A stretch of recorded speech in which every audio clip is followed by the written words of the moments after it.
ஒன்று குறிப்பேடு அதிகாரம் 10. அரசர் சவுலின் இறப்பு. பெலிஸ்தியர் இஸ்ரேலரோடு போரிட்டனர். இஸ்ரேலர் பெலிஸ்தியர் முன்பாக புறமுதுகு காட்டி ஓடினர். கில்போவா மலையில் வெட்டுண்டு வீழ்ந்தனர். பெலிஸ்தியர் சவுலையும் அவர் புதல்வரையும் துரத்தி பிடித்து சவுலின் புதல்வர் யோனத்தான், அபினதாபு, மல்கிசுவா ஆகியோரை வெட்டி வீழ்த்தினர். சவுலுக்கு எதிராய் அவர்கள் கடும் போர் புரிந்தனர். வில் வீரர் அவரை கண்டு கொண்டதும் அம்புகளால் அவரை காயப்படுத்தினர். அப்பொழுது சவுல் தமது போர்க்களன் சுமப்போனை நோக்கி, விருத்த சேதனமற்ற இவர்கள் என்னை ஏளனம் செய்யாதபடி உன் வாளை உருவி என்னை கொன்றுவிடு என்றார்.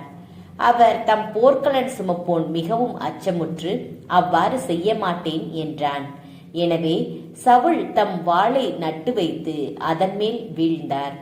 சவுல் இறந்ததை அவர் தம் போர்க்களன் சுமப்போன் கண்டு அவனும் தன் வாளின் மேல் விழுந்து மடிந்தான்.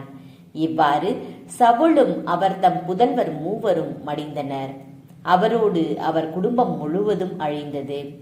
பள்ளத்தாக்கிலேயே குடியிருந்த இஸ்ரேலர் தங்கள் படை புறமுதுகிட்டு ஓடியதையும் சவுலும் அவர் புதல்வரும் இறந்து போனதையும் கண்டு அவர்கள் தங்கள் நகர்களை விட்டு தப்பி ஓடினர். பெலிஸ்தியர் வந்து அவற்றில் குடியேறினர். பெலிஸ்தியர் மடிந்தோரின் உடைகளை உரிந்து கொள்ள மறுநாள் வந்தபோது சவுலும் அவர் தம் புதல்வரும் கில்போவா மலையில் கிடப்பதை கண்டனர். அவர் தம் உடைகளை உரிந்து தலையை வெட்டி போர்க்களன்களையும் எடுத்து கொண்டனர். பின்னர் தம் வழிபாட்டு சிலைகளுக்கு முன்னும் மக்களுக்கும் அந்த நற்செய்தியை அறிவிக்குமாறு பெலிஸ்தியர் நாடெங்கும் ஆள்களை அனுப்பி வைத்தனர். அவர் தம் போர்க்களன்களை தங்கள் தெய்வத்தின் கோவிலில் வைத்தனர். அவரது தலையை தாகோன் கோவிலில் கட்டி தொங்கவிட்டனர். பெலிஸ்தியர் சவுலுக்கு செய்ததையெல்லாம் யாபேசு கிளையாது வாழ் மக்கள் அனைவரும் கேள்வியுற்றனர்.